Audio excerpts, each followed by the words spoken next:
The new iPhone 15 Pro Max, and I'm unboxing it. I'm Kurt the Cyber Guy. More at CyberGuy.com. That's where you can also sign up for my free newsletter. Let's do it. We're just tearing this booger open right now. See what we got inside. Apple's packaging seems to be about how it was last year with the 14, but boy, you see it right away. The titanium case that everybody's talking about inside of the iPhone 15 Pro Max and Pro. Beautiful device. Powering it on, you see a switch on the side just like the other one, but on this side, it's the action button everybody's talking about. You can customize that. It used to be just the mute button, but now you can make it do whatever you want it to do. Take a quick picture, unlock a door, you can add any shortcut you want to it.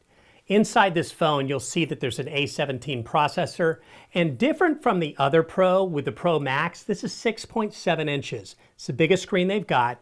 But these right here, the lenses on the back, 48 megapixels across the line of iPhone 15. But this one in particular has a 5x zoom and much better lenses built in. Titanium means it's lighter, and then everybody's talking about this, the little plug on the bottom. Throw out those lightning cables because USB-C is now the standard. You'll notice the form on this one, a little different. The edges, super soft and sweet. More at CyberGuy.com. That's where you can also dig into pricing on iPhone. And while you're there, sign up for my free newsletter by tapping that little red button.